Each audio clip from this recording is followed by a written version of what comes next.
I'm so honored to have the chance to be here in Yaounde, Cameroon, Africa, with my father. And part of my documenting this journey, I wanted to take a moment to ask Dad some questions regarding Cameroon and why is it so special. So, Dad, I would say I know you've visited many countries in Africa throughout your ministry. Why did you choose Cameroon, to visit here for one more time? Very easy. This was the first country that I visited in 1983. It was Cameroon, it was Yaounde, and Wallace. Since I was a young boy, I've known how important evangelism is to you. Did you ever dream that God would bless your ministry to be worldwide? No, it was not my dream. My dream and my prayer was to be a soul winner for Jesus. That's what I said. I prayed about it, and that's what I wanted to be, a soul winner. I never knew it would take me all around the world winning souls. But I thought I just went souls there in America. And we're blessed to have here with us today Reverend Franklin. I'm going to have you say your first name. Yivka Franklin. And could you tell us, Reverend Franklin, when you met Reverend Sibley? I think that was 1999. I was appointed to be his interpreter during the West African Conference that was in Ghana, Accra. There were about 5,000 people there. And that night, I don't know whether it was by chance, by God grace, I was to interpret his preaching. And I was so surprised to see such a young kid, a young man, very young man. And after that, instead of the service, he called me and said, "But man, I feel that you are fluent speaking with me. I already have an interpreter. So I'm so glad to have you coming from being looking for somebody from Cameroon." And they told me that they are coming from Cameroon. He said, "I like Cameroon. You know, I've been there in 83 for the first time, and I would like to come again. Since that you are there now, I will come." He said, "Okay, I have suitcases for you. With suit here, you share it with your people." So he gave me 2 suitcases. I was so glad. Of course, that day he fed me. I was very hungry. I cannot forget. I was very hungry. This is how I met him. Yes. What would be, I guess, your favorite story, Reverend Franklin, that you would have with my father through one of his trips? Because he's been here many of times. I'm not sure. I would say so many. You've traveled a lot. A lot, so I don't know where to start. But I remember one particular that touched me. We went toward our village there near Pygmies, Pygmies camp. I wanted him to discover Pygmies. He had never seen them before. Deep jungle, yes. And I told him, "Bishop Sibley will visit the jungle. Yaounde is the city." So for me, it's not the real Africa. We went there, we told that lady, she was an American, she was missionary there, she took the driver. At that point, the road was very bad, very muddy. We couldn't continue, we tried, we struggled, we didn't walk. So we had about a mile to go. So we dropped the car somewhere, just parking somewhere in the jungle. We decided to walk. I was very much concerned about Bishop Sibley, you know, because he was carrying a box. I think that was the first time for him to carry a box and walking very slowly. Frankie, are we there yet? I said, "No, we have to do walking. Are we there?" He said, "No." Yeah, I said, "No, we're not." He was walking, not sweating. We were going, but Frankie, Yeah, I was wet. He was really wet. So when we reached there, he was just, you know, really, Franklin, I'm wondering, he said, "I have nothing to do with your pygmies. I have nothing to do with your pygmies." He didn't plead that day. So he rested for a while, and he said, "Franklin, no hope here, no hope." So that was, for me, the most important story in our trips, and really touched me. I laughed and laughed, you know. He had to walk another 1 mile to return to find our car, you know. That gave him about 2 miles or was walking, and the guy was exhausted. Remember when we hit a hole? Yes. The front bumper came off. Yes. I had some tape. It was terrible. And I felt so sorry for him. But as you see, he kept coming back, even though there would be times where there would be unexpected situations that would happen. There was still something, as he said, about Cameroon coming here to visit that was just so important for him. What would you say would have been is his greatest impact to your ministry? I met Bishop Sibley when I was a young preacher. I lack experience. I didn't know where I was going. The zeal was there, the call was there, but I needed somebody, to advise me. Especially he was among the top leaders of this church in those days. I saw his zeal, his desire to go forward, to win souls. And of course, the position I had, that was in 1999, I needed somebody like him. Somebody who will accept to face difficulties, will not run away, is ready to push on as long as organize churches or win souls. So for me, that was an example. I traveled with him several times, and I think he also busted me in the ministry. And secondly, his sermon, as a young preacher, African preacher, I was not used to that kind of person, that kind of sermon. I had in those days about 10 days, 10 churches. I was saying, I needed somebody who helped me. Yes. So he gave me his sermon. I used them for a long time, And also used to send me some books for Sunday school, and that helped me a lot to organize churches in those days. So I think that gave me that really brought a big impact in my ministry. And from that day, let me tell you, even if when I'm facing difficulties here, you call me from the US, how you're doing, cheer up, doing this, be strong, I love you, man, how the boys, that really kept me going on too. Yes. Oh, that's wonderful. My last and final question for Dad is, what message would you like to leave, or legacy you like to leave for the people in Cameroon, as well as others who have had the chance to listen to your ministry? What lasting words would you like to say? Well, as I said, when I first began preaching, I was a young man. I was not married, but I knew that I loved Jesus, and I said I wanted to be a soul winner, and because my mom told me that. And I got that from my mom. She said, just pray that you be a soul winner. I just thought that I would just preach around there and people might be blessed. I had no idea that I would be overseas and all around the world. It just never. It's a very, very small town, like just hundreds of people. Yeah, St. Mary's probably, really I grew up, had about 500 or 700 people in the whole city. A little small country town. No traffic, we had no vehicle to ride in. We had to walk because this is in Georgia. But when the Lord touched me and started me into preaching, I had no church. I was a member of the church, but I had a job.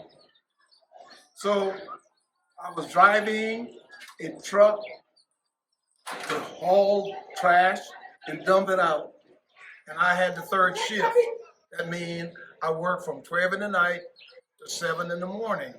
So I'm out there on the truck unloading it, and I would preach. Me and nobody but me and the Lord. One morning, a lady told me, I got up out of my bed, I run ahead of your truck, and I get under some call, and I listen to you preach, and I'm saved. Never knew. So when you're preaching, sometimes you don't know who's going to be touched by your preaching, and that's been a long time ago. I can tell you many stories over the years before he was even born, before I met his mother, before we got married. I just believe in preaching. And I would preach sometimes. In the place, it might be over 100 degrees in there, in the church. No fan, no air conditioning. I would be wet, water just running off of me, in my shoes, water and all. Because I was perspiring, you notice that. And I would preach, and people would get saved, and we would start churches there, and I would go somewhere else, and I'd preach, and they said, you're preaching too hard, but my uncle said, God will take care of him.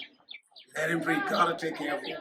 And that's what I did all my life, and I guess that's why now, even though, I'm 84, I'm like Caleb.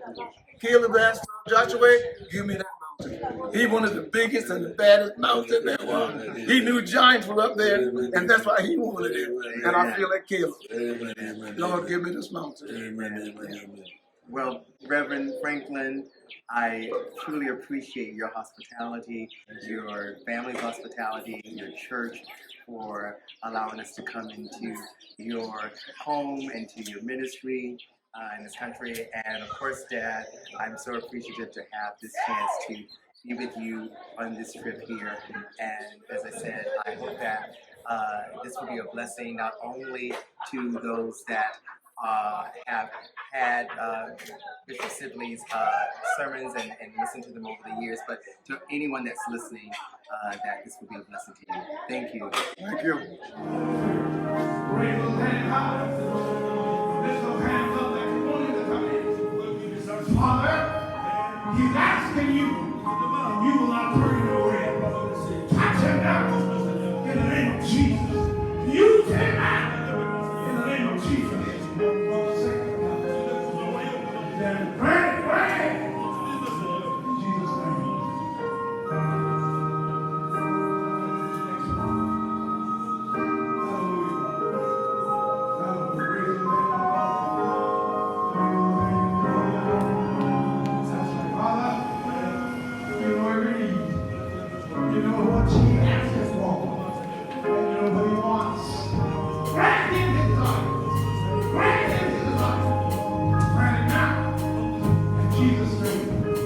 In Jesus' name.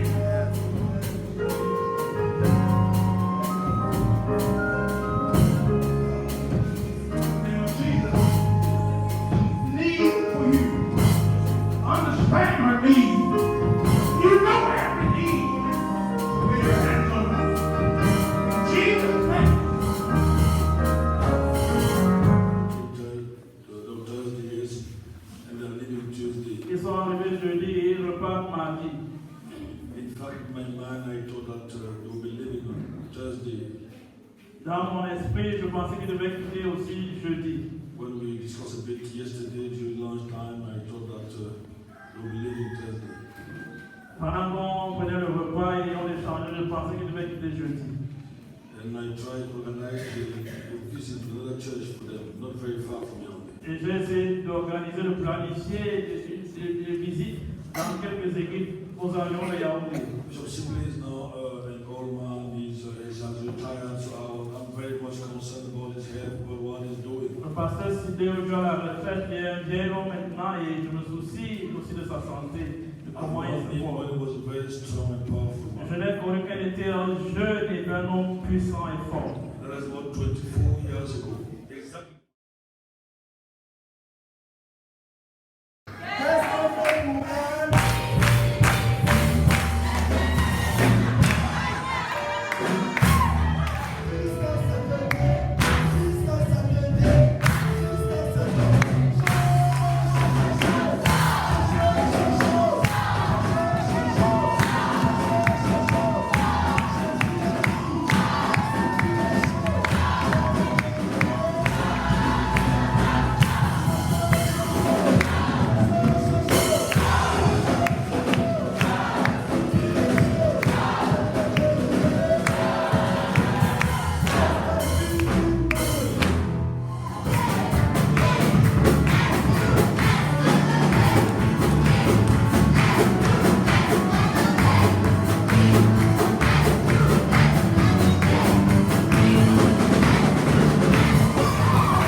this documentary to a close, it's with mixed emotions for the people that I had the chance to meet thousands of miles away that have shown me so much love and gratitude. My father and I took this journey to Cameroon, Africa. I must say that I was so blessed to see the love and the joy from these people. I would like to say thank you to Reverend Franklin, Lady Eva, his sons, Curtis, Wallace, Jeremiah Timothy, J2, Eva Lisa, and Amir, as you asked me to not forget you. And last, I would like to say thank you, Dad, for this trip.